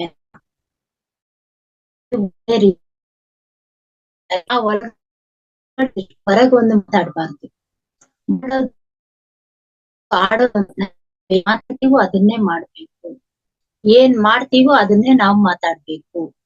ಅದಕ್ಕೆ ಸರಿಯಾದಂತಹ ವಾಕ್ ಅಂತ ಹೇಳಿದ್ದಾರೆ ನಮ್ಮ ಪತ್ರಿಸರ್. ವಾಕ್ ಕ್ಷೇತ್ರ ಅಂತ ಅದೇ ಒಂದು ಸಬ್ಜೆಕ್ಟ್, ಅದ್ರ ಬಗ್ಗೆ ನಮ್ಗೆ ಒಂದು ಬುಕ್ಕನ್ನು ಸಹ ಬಂದಿದೆ. ಹಾಗಾಗಿ ಸರಿಯಾದಂತಹ ವಾಕ್, ನಮ್ಮ ಮಾತುಗಳಲ್ಲಿ ವಿವರಣೆ ಇರ್ಬೇಕು, ಅರ್ಥ ಇರ್ಬೇಕು, ಸರಿಯಾದಂತಹ ಮಾತುಗಳನ್ನು ನಾವು ಮಾತಾಡ್ಬೇಕು. ಅದೇ ರೀತಿ ನಮ್ಗೆ ಯಾರನ್ನ ಹೊಗಳ್ತಾ ಇರ್ತಾರೆ, ಅವ್ರು ಹೊಗಳ್ತಾ ಇದ್ರೆ ನಾವ್ ಏನಾಗ್ತೀವಿ? ನಾವೆಲ್ಲೋ ಮೇಲಕ್ ಹೋಗ್ಬಿಡ್ತೀವಿ. ಅವಾಗ ಹೆಂಗ್ ಬಂದ್ರೆ ಹಂಗ್ ಮಾತಾಡ್ಬಿಡ್ತೀವಿ. ಹೊಗಳಿಕೆಗೆ ಯಾವತ್ತೂ ಕೂಡ ನಾವು ಮಾತಾಡ್ಬಾರ್ದು. ಹಾಗಾಗಿ ಮಾಸ್ಟರ್ಸ್, ನಮ್ಮ ಮಾತು ಚೆನ್ನಾಗಿರ್ಬೇಕು. ಮಾತು ಮಾಣಿಕ್ಯ ಅಂತ ಹೇಳ್ತಾರಲ್ವಾ, ಆ ರೀತಿ ನಾವು ಮಾತಾಡಿದ್ರೆ ಇನ್ನೊಬ್ರು ನಮ್ಮ ಮಾತುಗಳು ನೋಡಿ ಇಂಪ್ರೆಸ್ ಆಗ್ಬೇಕು, ಕಲಿಬೇಕು ನಮ್ಮ ಮಾತುಗಳನ್ನು. ಹಾಗಾಗಿ ಸರಿಯಾದಂತಹ ಮಾತು, ಸರಿಯಾದಂತಹ ವಾಕ್ ವಿಧಾನ, ನೆಕ್ಸ್ಟ್ ಸರಿಯಾದಂತಹ ಜೀವನ. ಅಂದ್ರೆ ಈ ಒಂದು ಶರೀರವನ್ನು ನಾವು ಪೋಷಣೆ ಮಾಡ್ಬೇಕು. ಈ ಶರೀರವನ್ನು ಪೋಷಣೆ ಮಾಡ್ಬೇಕು ಅಂತ ಅಂದ್ರೆ ಸರಿಯಾದಂತಹ ಒಂದು ಆಹಾರವನ್ನು ನಾವು ತಗೋಬೇಕು. ಶುದ್ಧ ಸಾತ್ವಿಕ ಆಹಾರವನ್ನು ತಗೋಬೇಕು. ಶಾಕಾಹಾರವನ್ನು ನಾವು ತಗೋಬೇಕು. ಮಾಂಸಾಹಾರವನ್ನು ತ್ಯಜಿಸಬೇಕು. ಇದು ಸರಿಯಾದಂತಹ ಜೀವನ ವಿಧಾನ. ಮತ್ತೆ ನಾವು ದುಡಿದು ತಿನ್ಬೇಕು, ಕಷ್ಟಪಟ್ಟು ತಿನ್ಬೇಕು, ನ್ಯಾಯದಿಂದ ನಾವು ಸಂಪಾದನೆ ಮಾಡಿ ತಿನ್ಬೇಕು. ಒಬ್ಬರನ್ನ ನಾವು ಅನ್ಯಾಯದಿಂದ, ಇನ್ನೊಬ್ಬರ ಒಂದು ಪರರ ಒಂದು ವಸ್ತುವಿಂದ, ಪರರ ಒಂದು ದುಡ್ಡದಿಂದ ನಾವು ಜೀವನ ಮಾಡಬಾರ್ದು. ಪತ್ರಿ ಸರ್ ಹೇಳ್ತಾರೆ, ನೀನು ಒಂದೆರಡು ಚೀಲಗಳನ್ನಿಟ್ಟು ಹಮಾಲಿ ಕೆಲಸ ಮಾಡಿ 5 ರೂಪಾಯಿ ಸಂಪಾದನೆ ಮಾಡಿ 5 ರೂಪಾಯಿದಿಂದ ನೀನು ಒಂದು ಬ್ರೆಡ್ ತಿನ್ನು, ಒಂದು ರೊಟ್ಟೆ ತಿನ್ನು, ಒಂದು ಗ್ಲಾಸ್ ಕಾಫಿ ಕುಡಿ, ಅದ್ರಲ್ಲಿ ನಿನ್ಗೆ ತೃಪ್ತಿ ಇರುತ್ತೆ. ಬೇರೆಯವರ ಒಂದು ದುಡ್ಡಿನಲ್ಲಿ ನೀನು ಮಜಾ ಮಾಡ್ಬೇಡ ಅಂತ ಹೇಳ್ತಾರೆ ಮಾಸ್ಟರ್ಸ್. ಹಾಗಾಗಿ ನಾವು ಶಾಕಾಹಾರವನ್ನು ತಿನ್ಬೇಕು, ಮಾಂಸಾಹಾರವನ್ನು ನಾವು ತಿನ್ಬಾರ್ದು, ಹಿಂಸೆ ಮಾಡಬಾರ್ದು. ಒಂದು ಪ್ರಾಣಿ ಅಂದ್ರೆ ಮಾಂಸಾಹಾರ ತಿನ್ನೋದ್ ಮಾತ್ರನೇ ಹಿಂಸೆ. ಅವರಿಗೆ ಕಷ್ಟ ಕೊಟ್ಟು, ಅಂದ್ರೆ ಈಗ ಕೆಲ್ಸದಲ್ಲಿ ಗೌರ್ಮೆಂಟ್ ಕೆಲ್ಸದಲ್ಲಿ ಇರ್ತಾರೆ, ಅವ್ರಿಗೆ ಲಂಚ ತಗೊಂಡು ತಿಂದ್ರೆ ಕೂಡ ಅದು ಹಿಂಸಾ ಮಾಡ್ದಂಗೆ, ಅದು ಕೂಡ ಹಿಂಸೆ ಮಾಡಿ ತಿಂದಂಗೆ ಮಾಸ್ಟರ್ಸ್. ಕೇವಲ ನಾವು ಪ್ರಾಣಿಗಳನ್ನು ತಿಂದ್ರೆ, ಮಾಂಸಾಹಾರವನ್ನು ತಗೊಂಡ್ರೆ ಮಾತ್ರ ಹಿಂಸೆ ಅಲ್ಲ. ಬೇರೆಯವರ ಮನಸ್ಸನ್ನು ನೋಯಿಸಿ, ಅವ್ರಿಗೆ ಕಷ್ಟ ಕೊಟ್ಟು, ಅವ್ರಿಗೆ ಹಿಂಸೆ ಕೊಟ್ಟು ನಾವು ಊಟ ಮಾಡಿದ್ರು ಕೂಡ ಅದು ಕೂಡ ಪಾಪದ ಆಹಾರ. ನಾವು ಅದೇ ಈ ಶರೀರವನ್ನು ನಾವು ಕಾಪಾಡ್ಬೇಕು, ಈ ಶರೀರವನ್ನು ಪೋಷಣೆ ಮಾಡ್ಬೇಕು. ಹಾಗಾಗಿ ನಾವು ಕಷ್ಟಪಟ್ಟು ದುಡಿದು ನಾವು ತಿನ್ಬೇಕು. ಅದಕ್ಕೆ ಇದನ್ನ ಸರಿಯಾದಂತಹ ಶರೀರ ಪೋಷಣೆ ಮಾಡ್ಬೇಕು. ಅದಕ್ಕೆ ಸರಿಯಾದಂತಹ ಜೀವನ ವಿಧಾನ ಅಂತ ಹೇಳಿದ್ದಾರೆ ಮಾಸ್ಟರ್ಸ್. ನೆಕ್ಸ್ಟ್ ಇನ್ನೊಂದು ಸರಿಯಾದಂತಹ ಕರ್ಮಗಳು. ಸರಿಯಾದಂತಹ ಕರ್ಮಗಳೇ ನಾವು ಮಾಡ್ಬೇಕು, ಕೆಟ್ಟ ಕರ್ಮಗಳನ್ನು ನಾವು ಮಾಡಬಾರ್ದು. ಅದಕ್ಕೆ ಅಲ್ವಾ ಯಾವೋ ಜನ್ಮದಲ್ಲಿ ಮಾಡಿರುವಂತಹ ಕೆಟ್ಟ ಕರ್ಮಗಳಿಗೆ ಈ ಜನ್ಮದಲ್ಲಿ ನಾವು ರೋಗಗಳ ರೂಪದಲ್ಲಿ ಅವರನ್ನು ನಾವು ಅನುಭವಿಸ್ತಾ ಇದ್ದೀವಿ. ಹಾಗಾಗಿ ಸರಿಯಾದಂತಹ ದೃಕ್ಪಥ, ಸರಿಯಾದಂತಹ ಕೋರಿಕೆಗಳು, ಸರಿಯಾದಂತಹ ವಾಕ್, ಸರಿಯಾದಂತಹ ಜೀವನ ವಿಧಾನ, ಸರಿಯಾದಂತಹ ಕರ್ಮಗಳು.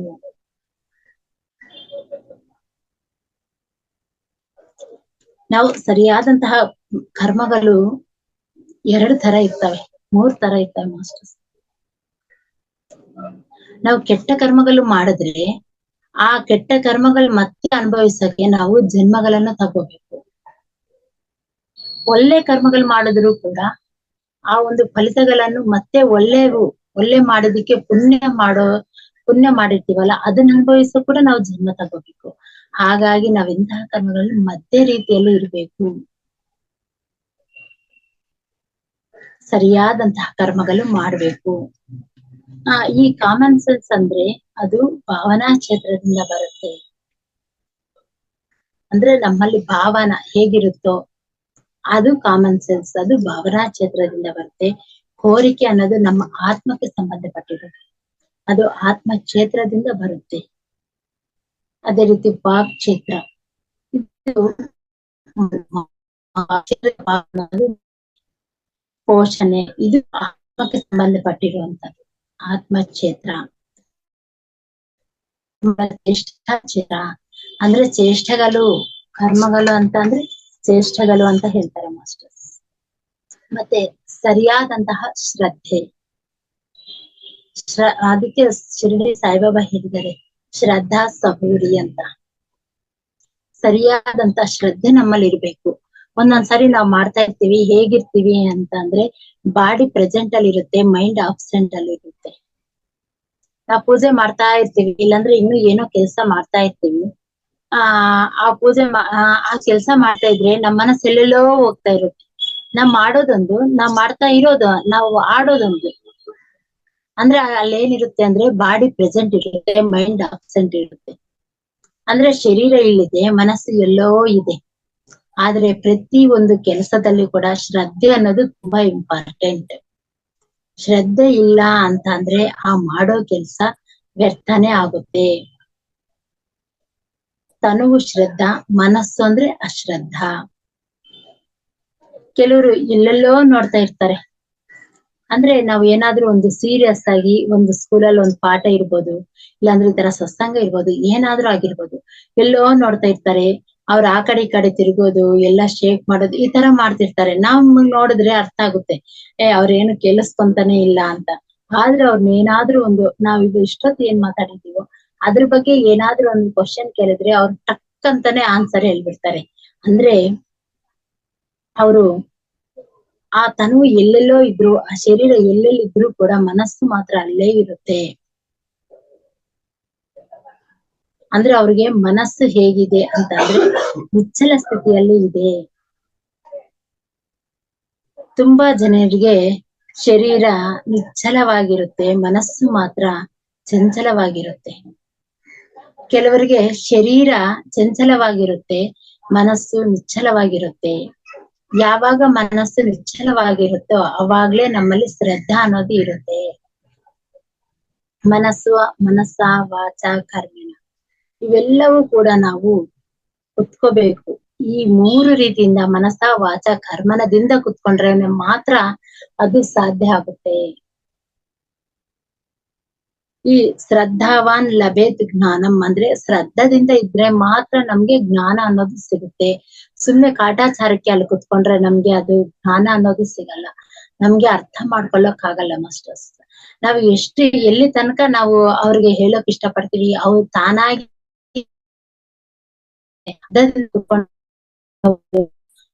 ಕೆಲ್ಸ ಆಗಿರ್ಬೋದು, ಒಂದು ಸತ್ಸಂಗ ಆಗಿರ್ಬೋದು, ಒಂದು ಕ್ಲಾಸ್ ಆಗಿರ್ಬೋದು, ಅವ್ರ ನಿಲ್ಸಿದ್ರೆ ಅದಕ್ಕೆ ಪ್ರತಿಫಲ ಇರಲ್ಲ. ಅದಕ್ಕೆ ಹೇಳ್ತಾರಲ್ಲ, ಕುದುರೆ ಎಲ್ಲಿ ತನಕ ಕರ್ಕೊಂಡ್ ಹೋಗ್ಬೋದು, ಕೆರೆ ತನಕ ಕರ್ಕೊಂಡ್ ಹೋಗ್ಬೋದು, ಆದ್ರೆ ಅದಕ್ಕೆ ನೀರ್ ಕುಡ್ಸೋಕ್ ಆಗಲ್ಲ. ಅಷ್ಟೇ ನಾವ್ ಎಲ್ಲಿ ತನಕ ಹೇಳ್ಬೋದು, ಮೈನ್ ಅವರಲ್ಲಿ ಶ್ರದ್ಧೆ ಅನ್ನೋದು ಇರ್ಬೇಕು. ಇಲ್ಲಿ ತನಕ ಕರ್ಕೊಂಡ್ ಬಂದ್ ಕುಂದಿರ್ಸೋದ್ ನಮ್ಮ ಜವಾಬ್ದಾರಿ. ಆದ್ರೆ ಶ್ರದ್ಧೆ ಇಲ್ಲ ಅಂತ ಅಂದ್ರೆ ಅವ್ರಿಗೆ ಏನು ಕೂಡ ಅರ್ಥ ಆಗಲ್ಲ. ಹಾಗಾಗಿ ಪ್ರತಿಯೊಂದು ಕೂಡ ಶ್ರದ್ಧೆಯಿಂದ ನಾವು ತಿಳ್ಕೊಂಡ್ರೆ, ಕಲಿತ್ರೆ ಮಾತ್ರ ಅದು ಬರುತ್ತೆ. ಹಾಗಾಗಿ ಸರಿಯಾದಂತಹ ಶ್ರದ್ಧೆ ಇರ್ಬೇಕು. ಇನ್ನೊಂದು ಸರಿಯಾದಂತಹ ಏಕಾಗ್ರತೆ, ಇದು ತುಂಬಾ ಇಂಪಾರ್ಟೆಂಟ್ ಮಾಸ್ಟರ್ಸ್. ಏಕಾಗ್ರತೆ ಇರ್ಬೇಕು, ಕಾನ್ಸಂಟ್ರೇಷನ್ ಪವರ್ ನಮ್ಮಲ್ಲಿ ಇರ್ಬೇಕು. ನಾವ್ ಹೇಳ್ತಾ ಇದೀವಿ, ನೀವೆಲ್ಲರೂ ಕೇಳಿಸ್ಕೊಂತ ಇದೀವಿ ಅಂತ ಅಂದ್ರೆ ಮನಸ್ಸು ನಿಶ್ಚಲವಾಗಿರ್ಬೇಕು. ಇವಾಗ ಹೇಳೋವ್ರಿಗೆ ಏಕಾಗ್ರತೆ ಅನ್ನೋದಿರ್ಬೇಕು. ಏಕಾಗ್ರತೆ ಇಲ್ಲ ಅಂತ ಅಂದ್ರೆ ಒಂದೋಗಿ ಇನ್ನೊಂದ್ ಹೇಳ್ಬಿಡ್ತೀವಿ. ಎಲ್ಲೆಲ್ಲೋ ನಮ್ ಮನಸ್ಸು ಎಲ್ಲೆಲ್ಲೋ ಇದ್ರೆ, ಈಗ ನಮ್ಮ ಅಟ್ ಪ್ರೆಸೆಂಟ್ ಈಗ ನಮ್ ಕೆಲ್ಸ ಏನು, ಇಲ್ಲಿ ಕುತ್ಕೊಂಡು ನಮ್ಗೆ ಧ್ಯಾನ ಮಾಡೋದು ನಮ್ಮ ಕೆಲ್ಸ. ನಮಗ್ ಗೊತ್ತಿರುವಂತಹ ವಿಷಯಗಳನ್ನು ಇನ್ನೊಂದಿಬ್ಬರಿಗೆ ಹಂಚೋದು ನನ್ನ ಕೆಲ್ಸ. ಈಗ ಏನ್ ಮಾಡ್ಬೇಕು, ಏಕಾಗ್ರತೆಯಿಂದ ಈ ಒಂದು ಕೆಲ್ಸವನ್ನು ನಾನ್ ಮಾಡ್ತಾ ಇರ್ಬೇಕು.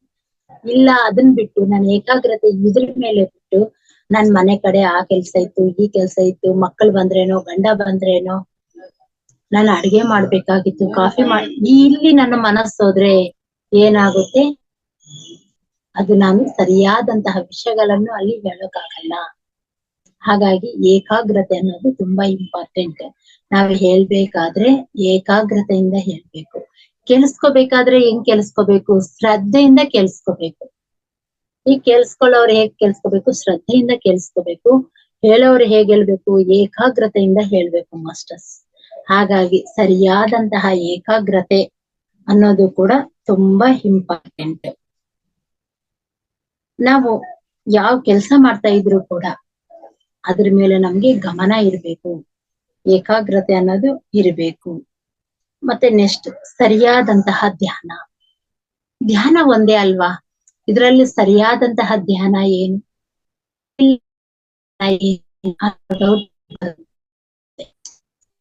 ಧ್ಯಾನ ಏನು ಅಂದ್ರೆ ಕೈಗಳನ್ನೆರಡು ಜೋಡಿಸೋದು,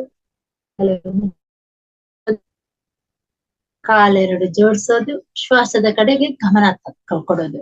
ಇದು ಸರಿಯಾದಂತಹ ಧ್ಯಾನ. ಸರಿ ಇಲ್ಲದಂತಹ ಧ್ಯಾನ ಏನು ಅಂದ್ರೆ ಮನಸ್ಸಲ್ಲಿ ಮಂತ್ರ ಜಪ, ನಾಮ ಜಪ ಪಠಿಸುವುದು, ದೇವರ ಶ್ಲೋಕಗಳು ನಾಮಗಳನ್ನು ಪಠಿಸುವುದು, ದೇವರ ರೂಪವನ್ನು ನಾವು ನೋಡೋದು, ಇದೆಲ್ಲವೂ ಕೂಡ ಸರಿಯಾದಂತಹ ಧ್ಯಾನ ಅಲ್ಲ. ಸರಿಯಾದಂತಹ ಧ್ಯಾನ ಏನು? ಎಲ್ಲದಕ್ಕಿಂತ ಅಲ್ಟಿಮೇಟ್ ಆಗಿರುವಂತಹ ಧ್ಯಾನ ಏನು? ಶ್ವಾಸದ ಕಡೆಗೆ ಗಮನ, ಏಕಾಗ್ರತೆಯಿಂದ ಶ್ರದ್ಧೆಯಿಂದ ಮಾಡಿದ್ರೆ ಮಾತ್ರ ಸರಿಯಾದಂತಹ ಧ್ಯಾನ ಅನ್ನೋದು ನಮ್ಗೆ ಸಿಗುತ್ತೆ.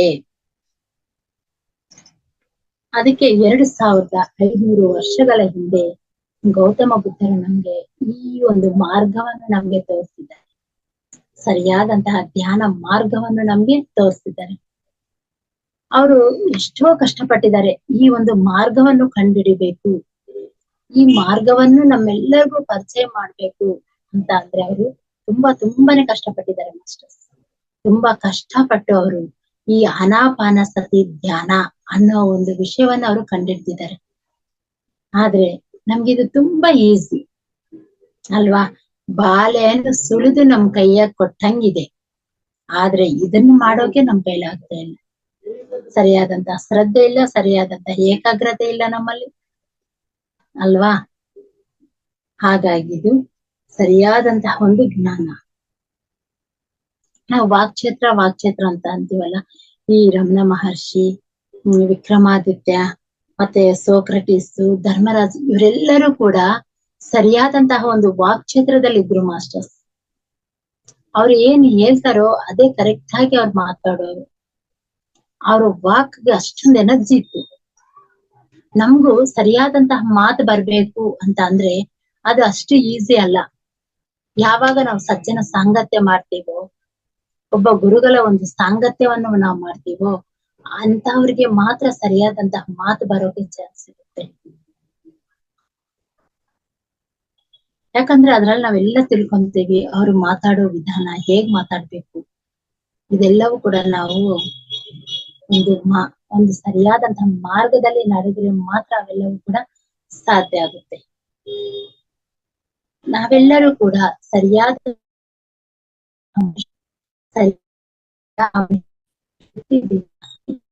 ನೂತನವಾಗಿ ಜೀವನವನ್ನು ಮಾಡ್ತಾರೆ.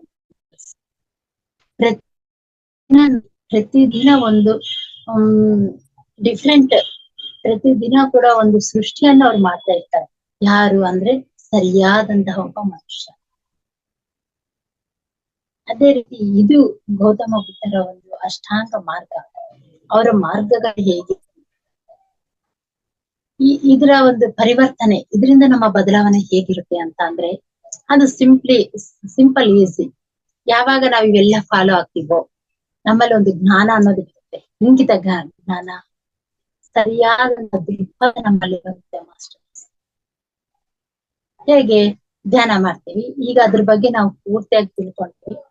ಇಂಗಿತ ಜ್ಞಾನ ಅನ್ನೋದು ಪ್ರತಿಯೊಬ್ಬರಿಗೂ ಬೇಕು, ಕಾಮನ್ ಸೆನ್ಸ್ ಅನ್ನೋದು ಬೇಕು. ಆಗ ಜಾಸ್ತಿ ಹೆಚ್ಚಾಗಿ ನಾವು ಮಾತಾಡಲ್ಲ, ತಲಟೆಯಾಗಿ ಮಾತಾಡಲ್ಲ. ಅಂದ್ರೆ ನಮ್ಗೆ ಅಲ್ಲಿ ಒಂದು ಜ್ಞಾನ, ಇಂಗಿತ ಜ್ಞಾನ ಅನ್ನೋದು ನಮಗೆ ಬಂದಿರುತ್ತೆ. ಎಷ್ಟು ಮಾತಾಡ್ಬೇಕು ಅಷ್ಟೇ ಮಾತಾಡ್ತೀವಿ. ಸರಿಯಾದಂತಹ ಕೋರಿಕೆಗಳು, ಆಗ ನಾವ್ ಈ ಪ್ರಾಪಂಚಿಕ ವಿಷಯ, ಈ ಕೋರಿಕೆಗಳೆಲ್ಲ ಬಿಟ್ಟಾಕ್ತಿವಿ. ಕೋರಿಕೆಗಳು ಇರ್ಬೇಕು, ಮನುಷ್ಯರಿಗೆ ಇರ್ಬೇಕು. ನಾವು ಈ ಮನುಷ್ಯ ಜನ್ಮ ತಗೊಂಡ್ಮೇಲೆ ಈ ಕೋರಿಕೆಗಳು ಇರ್ಲೇಬೇಕು ಮಾಸ್ಟರ್ಸ್. ಆದ್ರೆ ಸರಿಯಾದಂತಹ ಕೋರಿಕೆಗಳು ಮಾತ್ರನೇ ನಮಗ್ ಬರುತ್ತೆ. ಎಂತಹ ಕೋರಿಕೆಗಳು? ಇವತ್ತು ನನ್ನ ಸಂಪಾದನೆ 100 ರೂಪಾಯಿ ಸಂಪಾದನೆ, ಆ 100 ರೂಪಾಯಿ ಒಳಗಡೆನೆ ನಮ್ಮ ಕೋರಿಕೆಗಳಿರ್ತವೆ. ಒಳ್ಳೆ ಕೋರಿಕೆಗಳೇ ಇರ್ತವೆ, ನ್ಯಾಯವಾದಂತಹ ಕೋರಿಕೆಗಳೇ ಇರ್ತವೆ. ಯಾವಾಗ ನಾವು ಈ ಧ್ಯಾನ ಮಾರ್ಗಕ್ಕೆ ಬಂದು ಇದೆಲ್ಲ ಸಜ್ಜನ ಸಾಂಗತ್ಯ ಇವೆಲ್ಲ ತಿಳ್ಕೊಂಡಾಗ ನಮ್ಮಲ್ಲಿ ಬದಲಾವಣೆ, ಪರಿವರ್ತನೆ ಹೇಗಿರುತ್ತೆ ಅಂತ ಅಂದ್ರೆ, ನಮ್ಮ ಸಂಪಾದನೆ, ನಮ್ಮ ದುಡಿಮೆ ಎಷ್ಟಿರುತ್ತೋ ನಮ್ಮ ಲೆವೆಲ್ ಎಷ್ಟಿರುತ್ತೋ ಅಷ್ಟರಲ್ಲೇ ನಮ್ಮ ಕೋರಿಕೆಗಳು ಇರ್ತವೆ. ಫಸ್ಟ್ ಹೆಂಗಿದ್ವು, ಏನೇನೋ ಪ್ರಾಪಂಚಿಕ ಕೋರಿಕೆಗಳು, ನಾನು ಅಲ್ಲಿ ಟೂರ್ ಹೋಗ್ಬೇಕು, ಇಲ್ಲಿ ಟೂರ್ ಹೋಗ್ಬೇಕು, ನಾನು ಏರೋಪ್ಲೇನ್ ಅಲ್ಲಿ ಹೋಗ್ಬೇಕು, ಹೆಲಿಕಾಪ್ಟರ್ ಅಲ್ಲಿ ಹೋಗ್ಬೇಕು, ಅಂತಹ ಒಂದು ಕೋರಿಕೆಗಳು. ಈಗ ಅಂತವೇನು ಬರಲ್ಲ. ಯಾಕಂದ್ರೆ ನಾವು ಹಾಸ್ಟೆಲ್ ಟ್ರಾವೆಲ್ಸ್ ಎಲ್ಲ ಮಾಡಿರ್ತೀವಿ, ಧ್ಯಾನದಲ್ಲೇ ನಾವೆಲ್ಲ ನೋಡಿರ್ತೀವಿ. ಅದು ಒಂದು ನಮ್ಮಲ್ಲಿ ಬದಲಾವಣೆ ಬಂದಿರುತ್ತೆ. ನಮ್ಗೆ ಅವಾಗ ಏನು ಬೇಕನ್ಸಲ್ಲ. ಅದೇ ರೀತಿ ಸರಿಯಾದಂತಹ ವಾಕ್. ಈಗ ನಾವು ಸರಿಯಾದಂತಹ ಮಾತುಗಳನ್ನೇ ಮಾತಾಡ್ತೀವಿ. ಎಷ್ಟು ಮಾತಾಡ್ಬೇಕು ಅಷ್ಟೇ ಮಾತಾಡ್ತೀವಿ, ತುಂಬಾ ಕಡಿಮೆ ಮಾತಾಡ್ತೀವಿ. ಯಾಕಂದ್ರೆ ಪತ್ರಿ ಸರ್ ಹೇಳಿದಾರಲ್ವಾ, ನೋ ಕಾಮೆಂಟ್ಸ್ ನೋ ಜಡ್ಜ್ಮೆಂಟ್ಸ್ ಅಂತ. ಅವಾಗ ಫಸ್ಟ್ ನಾವೇನ್ ಮಾತಾಡ್ತೀವಿ, ಎಲ್ಲಾ ವಿಷಯಗಳು ಮಾತಾಡ್ತಾ ಇದ್ವಿ, ಪ್ರಾಪಂಚಿಕ ವಿಷಯಗಳ ಬಗ್ಗೆ. ಈ ಒಂದು ಮಾರ್ಗಕ್ಕೆ ಬಂದ್ಮೇಲೆ ನೋ ಕಾಮೆಂಟ್ಸ್ ನೋ ಜಡ್ಜ್ಮೆಂಟ್ಸ್, ಬೇರೆಯವ್ರ ಬಗ್ಗೆ ಏನು ಮಾತಾಡಬಾರ್ದು, ಅವ್ರು ಮಾತಾಡಿ ನಮ್ಮಲ್ಲಿರುವಂತಹ ಎನರ್ಜಿಯನ್ನು ಲಾಸ್ ಮಾಡ್ಕೋಬಾರ್ದು ಅನ್ನೋ ಒಂದು ವಿಷಯ ನಮ್ಗೆ ಇಲ್ಲಿ ಗೊತ್ತಾಯ್ತು. ಅವಾಗ ಏನ್ ಮಾಡಿದ್ವಿ, ತುಂಬಾ ಮೌನದಲ್ಲಿ ಬಂದ್ವಿ. ಧ್ಯಾನ ಮಾಡು, ಮೌನದಲ್ಲಿ ಹೋದು, ಸ್ವಾಧ್ಯಾಯ ಮಾಡು, ಸಜ್ಜನ ಸಾಂಗತ್ಯ ಮಾಡು, ಮೌನ ಮಾಡು. ಇದು ನಮ್ಮ PA ಸಿಸ್ಟಮ್ ಅಲ್ಲಿ ನಮಗೆ ಕಲಿಸ್ಕೊಟ್ಟಿರುವಂತಹ ವಿಷಯಗಳು. ಹಾಗಾಗಿ ನಾವೇನ್ ಮಾಡಿದ್ವಿ, ತುಂಬಾ ಬಂದ್ಬಿಟ್ವಿ, ಬೇರೆಯವ್ರ ವಿಷಯಗಳನ್ನೆಲ್ಲ ಬಿಟ್ಬಿಟ್ವಿ. ಹಾಗೇನಾಯ್ತು, ನಮ್ಮಲ್ಲಿ ವಾಕ್ ಕ್ಷೇತ್ರ ಅನ್ನೋದು ಬದಲಾವಣೆ ಆಯ್ತು. ಪರಿವರ್ತನೆ, ಅದೇ ಮಾಸ್ಟರ್ಸ್, ಪರಿವರ್ತನೆ ಅಂದ್ರೆ ಅಷ್ಟೇ, ಬದಲಾವಣೆಗಳು ನಮ್ಮಲ್ಲಿ. ಒಳ್ಳೆ ಮಾತುಗಳು ನಾವು ಮಾತಾಡೋ ಒಂದು ಸ್ಥಿತಿಗೆ ಬಂದ್ವಿ. ಅದೇ ರೀತಿ ಕರ್ಮಗಳು. ಆಗ ಅರ್ಥ ಆಯ್ತು, ನಾವ್ ಎಂತಹ ಒಂದು ಕೆಲಸಗಳು ಮಾಡ್ಬೇಕು, ಎಂತಹ ಒಂದು ಕರ್ಮಗಳನ್ನು ನಾವು ಮಾಡ್ಬೇಕು. ಬೇರೆಯವ್ರ ಜೊತೆ ನಾವು ಸೇರಿದ್ರೆ, ಕರ್ಮಗಳು, ಕೆಟ್ಟ ಕರ್ಮಗಳು ಮಾಡಿದ್ರೆ ಎಂತಹ ಒಂದು ಫಲಿತಗಳನ್ನು ನಾವು ಅನುಭವಿಸ್ತೀವಿ. ಹಾಗಾಗಿ ನಾವು ಸರಿಯಾದಂತಹ ಕರ್ಮಗಳನ್ನು ಮಾಡ್ಬೇಕು, ಯಾರನ್ನೇ ಕೂಡ ನಾವು ಹಿಂಸೆ ಮಾಡಬಾರ್ದು ಅನ್ನೋದು ನಮ್ಗೆ ಅಲ್ಲಿ ಅರ್ಥ ಆಯ್ತು. ಮತ್ತೆ ಅದೇ ರೀತಿ ಸರಿಯಾದಂತಹ ಜೀವನ ವಿಧಾನ. ಈಗ ನಾವು ನಮ್ಮ ಶರೀರವನ್ನು ಪೋಷಣೆ ಮಾಡ್ಕೋಬೇಕು ಅಲ್ವಾ. ನಾವು ಡೈಲಿ 3 ಟೈಮ್ ಊಟ ಮಾಡ್ಬೇಕು, ತಿಂಡಿ ತಿನ್ಬೇಕು, ಬಟ್ಟೆ ಕಟ್ಬೇಕು, ಇದೆಲ್ಲ ಶರೀರ ಪೋಷಣೆ. ಆಗ ನಾವು ಹೇಗೆ ಪೋಷಣೆ ಮಾಡ್ಬೇಕು ಅನ್ನೋದು ಅರ್ಥ ಆಯ್ತು. ಮಾಂಸಾಹಾರವನ್ನು ತಗೋಬಾರ್ದು, ನ್ಯಾಯವಾಗಿ ನಾವು ಪೋಷಣೆ ಮಾಡ್ಬೇಕು, ಅನ್ಯಾಯವಾದಂತಹ ದುಡ್ಡದಿಂದ ನಾವು ಪೋಷಣೆ ಮಾಡಬಾರ್ದು. ಅಂದ್ರೆ ಅಲ್ಲಿ ನಮ್ಮಲ್ಲಿ ಬದಲಾವಣೆ ಅನ್ನೋದು ಕಂಡು ಬಂತು. ಇಲ್ಲಿ ಧ್ಯಾನಕ್ಕೆ ಒಬ್ರು ಬಂದಿದ್ರು ಮಾಸ್ಟರ್ಸ್. ಅವರ ಒಂದು ವ್ಯಾಪಾರ ಏನು ಅಂದ್ರೆ, ಮೇಕೆ ಕಾಯೋದು, ಕುರಿಗಳನ್ನು ಕಾಯೋದು, ಅದು ಮಾರ್ಕೆಟ್ಗೆ ಮಾರೋದು, ಅದು ಅವರ ಒಂದು ಕೆಲಸ. ಈ ಧ್ಯಾನಕ್ಕೆ ಬಂದ್ಮೇಲೆ ಅವರು ಪೂರ್ತಿಯಾಗಿ ಬಿಟ್ಬಿಟ್ರು. ಅಂದ್ರೆ ಅವರು ಆ ಮೇಕೆ ಸಾಕೋದು, ಕುರಿ ಸಾಕೋದು, ಮಾರ್ಕೆಟ್ಗೆ ಮಾರೋದು, ಅದನ್ನೆಲ್ಲ ಬಿಟ್ಬಿಟ್ರು ಮಾಸ್ಟರ್ಸ್. ಅವ್ರು ಬಿಟ್ಟು ಕೂಲಿ ಕೆಲಸ ಮಾಡ್ತಾ ಜೀವನ ಮಾಡಿದ್ರು. ಅಂದ್ರೆ ಅವರಲ್ಲಿ ಬದಲಾವಣೆ ಬಂತು. ನಾವು ಇದನ್ನ ಸಾಕಿ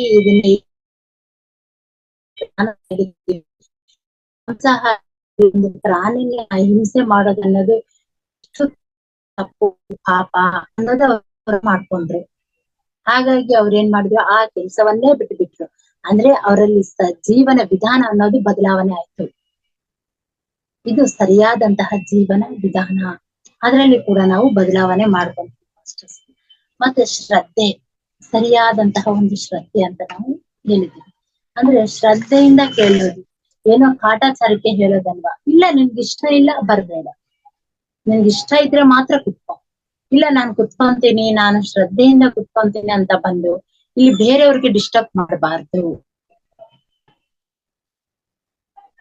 ನೀನು ಮಾಡಿಲ್ಲ ಅಂದ್ರೂ ಪರವಾಗಿಲ್ಲ, ಬೇರೆಯವ್ರಿಗೆ ನಮ್ಮಿಂದ ಅವ್ರಿಗೆ ಸಮಸ್ಯೆ ಆಗ್ಬಾರ್ದು. ಅದು ಮಾಡಿದ್ರೆ ಬಿಟ್ರೆ ಅದು ನಮಗ್ ಸಂಬಂಧಪಟ್ಟಿದೆ. ಆದ್ರೆ ನಮ್ಮಿಂದ ಬೇರೆಯವ್ರನ್ನ ಡಿಸ್ಟರ್ಬ್ ಮಾಡಿದ್ರೆ, ಬೇರೆಯವ್ರಿಗ ಸಮಸ್ಯೆ ಆದ್ರೆ ಅದು ಒಂದು ಕರ್ಮನೇ ಆಗುತ್ತೆ ಮಾಸ್ಟರ್ಸ್ ನಮ್ಗೆ. ಹಾಗಾಗಿ ಸರಿಯಾದಂತಹ ಶ್ರದ್ಧೆ ಅನ್ನೋದು ನಮ್ಮಲ್ಲಿ ಬಂತು. ಶ್ರದ್ಧೆ ಇದ್ರೆ ಮಾತ್ರನೇ ನಾವು ಏನಾದ್ರೂ ಸಾಧಿಸೋಕೆ, ಒಂದು ಕೇಳಿಸ್ಕೊಳ್ಳೋಕು, ಒಂದು ಕಲಿಯೋಕ್ ಅನ್ನೋದು ಅವಕಾಶ ಆಗುತ್ತೆ. ಸರಿಯಾದಂತಹ ಏಕಾಗ್ರತೆ. ಅರ್ಥ ಆಯ್ತಲ್ಲ, ಏಕಾಗ್ರತೆಯಿಂದ ಮಾಡಿದ್ರೆ ಮಾತ್ರ ಅದು ನಮ್ಗೆ ಬರುತ್ತೆ. ಏಕಾಗ್ರತೆಯಿಂದ ನಾವು ಇನ್ನೊಬ್ರ ಹತ್ರ ಇನ್ನೊಬ್ರಿಗೆ ಹೇಳಿದ್ರೆ ಮಾತ್ರ ಅದು ನಾವು ಏನ್ ಹೇಳ್ಬೇಕೋ ಅದು ಅವ್ರಿಗೆ ತಲುಪುತ್ತೆ. ಸರಿಯಾದಂತಹ ಧ್ಯಾನ ಇದು ಎಲ್ಲದಕ್ಕಿಂತ ಇಂಪಾರ್ಟೆಂಟ್. ಯಾವಾಗ ನಾವು ಈ ಸರಿಯಾದಂತಹ ಈ ಒಂದು ಧ್ಯಾನ ಮಾಡ್ತೀವೋ ಆಗ ನಮ್ಮಲ್ಲಿ ಇರುವಂತಹ ಈ 8 ಮಾರ್ಗಗಳಲ್ಲಿ ಕೂಡ ನಮ್ಮಲ್ಲಿ ಬದಲಾವಣೆ ಅನ್ನೋದು ಬರುತ್ತೆ ಮಾಸ್ಟರ್ಸ್. ನಮ್ಮಲ್ಲಿ ಪರಿವರ್ತನೆ ಅನ್ನೋದು ಬರುತ್ತೆ. ಮೈನ್ ಎಲ್ಲಿ ಬರ್ಬೇಕು ಅಂದ್ರೆ ನಾವು ಧ್ಯಾನಕ್ಕೆ ಬರ್ಬೇಕು.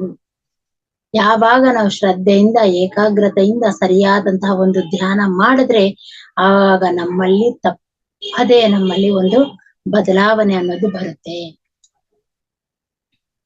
ಹಾಗಾಗಿ ಮಾಸ್ಟರ್ಸ್, ನಾವ್ ಅಂದ್ಕೊಂಡಂಗೆ ಈಗಿರುವಂತಹ ಮಹನೀಯರು ಯಾರಾದ್ರೂ ಆಗಿರ್ಬೋದು, ಗೌತಮ ಬುದ್ಧರಾಗಿರ್ಬೋದು, ಸ್ವಾಮಿ ವಿವೇಕಾನಂದ ಆಗಿರ್ಬೋದು, ರಾಮಕೃಷ್ಣ ಪರಮಹಂಸ ಆಗಿರ್ಬೋದು, ರಮಣ ಮಹರ್ಷಿ ಆಗಿರ್ಬೋದು, ಇವರೆಲ್ಲರೂ ಕೂಡ ಸಾಮಾನ್ಯ ಮನುಷ್ಯರಾಗಿ ಅವ್ರ ಜನ್ಮ ತಗೊಂಡಿರ್ತಾರೆ. ಆದ್ರೆ ಅವರು ಹೇಗೆ ಬದಲಾವಣೆ ಆದ್ರು ಅಂತ ಅಂದ್ರೆ ಸ್ವಾಧ್ಯಾಯಗಳಿಂದ, ಸತ್ಸಂಗಗಳಿಂದ, ಸಾಧನ ಮಾರ್ಗಗಳಿಂದ ಅವರು ಪ್ರತಿ ಸಾಮಾನ್ಯ ಮನುಷ್ಯರೇ.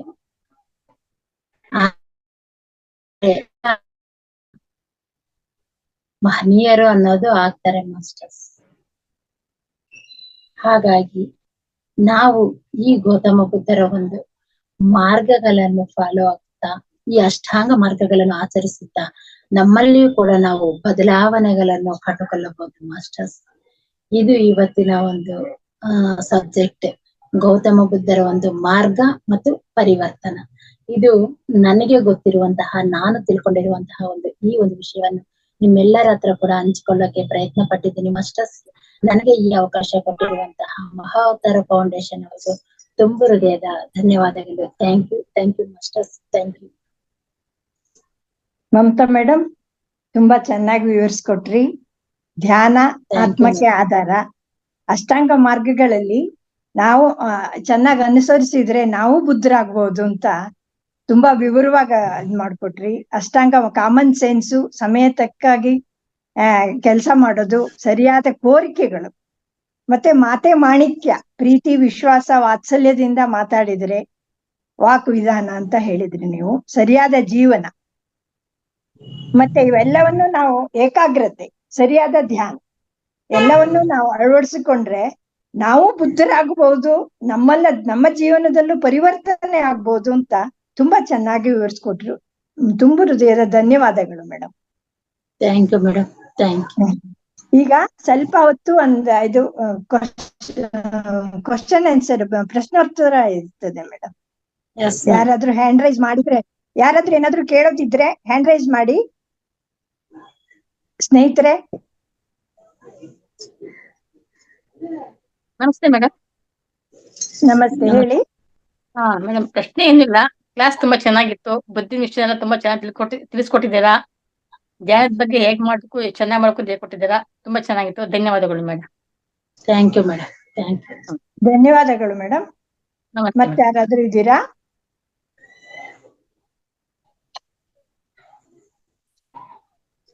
ಯಾರು ಕಾಣ್ತಾ ಇಲ್ಲ. ಯಾರಾದ್ರೂ ಏನಾದ್ರೂ ಕೇಳೋದಿದ್ರೆ ಮಾತಾಡಿ ಪ್ಲೀಸ್ ಮೇಡಮ್ ಹತ್ರ, ಅಥವಾ ನಿಮ್ಮದ ಇವತ್ತಿನ ಹಂಚಿಕೆಯಾದ ಅನುಭವ ಅಥವಾ ಕ್ವಶನ್.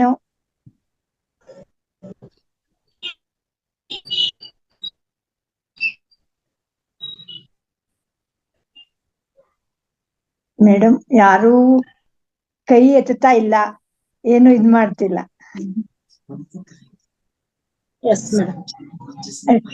ತುಂಬಾ ಧನ್ಯವಾದಗಳು ಮೇಡಮ್, ನಮ್ಮ ವೇದಿಕೆಗೆ ಬಂದು ಒಳ್ಳೆ ರೀತಿಯ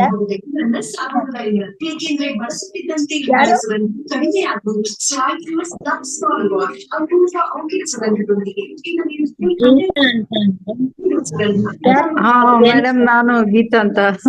ನಾನು ಲೇಟ್ ಆಗಿ ಜಾಯ್ನ್ ಆಗಿದೆ. 6 ಗಂಟೆಯಿಂದ ಹೊರಗಡೆ ನಾನು ಯೋಗ ಕ್ಲಾಸ್ಗೆ ಹೋಗಿದ್ದೆ. ಈಗ ಜಸ್ಟ್ ಬಂದೆ. 6 ಗಂಟೆಯಿಂದ ಕೇಳಿದೆ. ತುಂಬಾ ಚೆನ್ನಾಗಿತ್ತು. ನಾನು ರೆಕಾರ್ಡಿಂಗ್ಸ್ ನೋಡ್ತೀನಿ. Thank you madam. Thank you madam. Thank you madam, Ratna madam. Ratna madam ಅನ್ನೋರು ಹ್ಯಾಂಡ್ ರೈಸ್ ಮೇಡಮ್ ಅಂತ ಹ್ಯಾಂಡ್ ರೈಸ್ ಮಾಡಿದ್ದಾರೆ. ತುಂಬಾ ಮಾತಾಡಿ ರತ್ನ ಮೇಡಮ್. ತುಂಬಾ ಅದ್ಭುತವಾಗಿ ಹೇಳ್ಕೊಟ್ರಿ ಮ್ಯಾಮ್. ನಮ್ಮಲ್ಲಿ ಏನೇನ್ ನಡೀತಿದ್ಯೋ ಅದನ್ನ ಹೊರಗಡೆ ಹೇಳ್ಕೊಳಕ್ ಆಗದೆ ಇರೋಂತ ವಿಷಯಗಳೆಲ್ಲ ನಮ್ಗೆ ಇವಾಗ ನಡೀತಾ ಇರೋದಂತದ್ದು, ನಮ್ಮ ಹೊರಗಡೆ ಇರುವಂತ ಸಂದೇಶಗಳೆಲ್ಲ ನಮ್ಗೆ ತುಂಬಾ ಅದ್ಭುತವಾಗಿ ತಿಳಿಸ್ಕೊಟ್ರಿ. ಒಂದೊಂದು ದಿನಕ್ಕೂ ಒಂದೊಂದು ಅದ್ಭುತಗಳನ್ನ ನಮ್ಗೆ ತಿಳಿಸ್ತಾ ಇದ್ದೀರಾ. ತುಂಬಾನೇ ಧನ್ಯವಾದಗಳು ಮ್ಯಾಮ್. ನೀವು ನಮಗೋಸ್ಕರನೇ ಬಂದ ಹಾಗೆ ಇದೆ ಇಲ್ಲಿ ಕಾರ್ಯಕ್ರಮಕ್ಕೆ. ಸೊ ಸಮಾಜ ಹೇಗಾಗ್ತಿದೆ ಅಂತ ಹೇಳಿದ್ರೆ, ಅವರು ಸ್ವಾರ್ಥಕ್ಕೋಸ್ಕರ ಏನ್ ಬೇಕಾದ್ರೂ ಮಾಡೋ ರೀತಿ ನಡೀತಾ ಇದ್ರೆ, ಇದು ಒಂದು ಒಳ್ಳೆ ಜ್ಞಾನದಿಂದ ನಾವು ಮುಕ್ತಿ ಪಡಿಬಹುದು. ನಮ್ಗೆ ಯಾವ ತರ ಬೇಕು ಅನ್ನೋ ತರ ತಿಳಿಸ್ತಾ ಇದ್ದೀರಾ. ತುಂಬಾನೇ ಧನ್ಯವಾದಗಳು ma'am. Thank you so much ma'am. ಪ್ರತಿಯೊಬ್ಬರಿಗೂ ಧನ್ಯವಾದಗಳು ಮ್ಯಾಮ್. ಧನ್ಯವಾದಗಳು madam, Ratna madam. Thank you ma'am. ಮತ್ತೆ ಯಾರಾದ್ರೂ ಮಾತಾಡ್ತೀರಾ?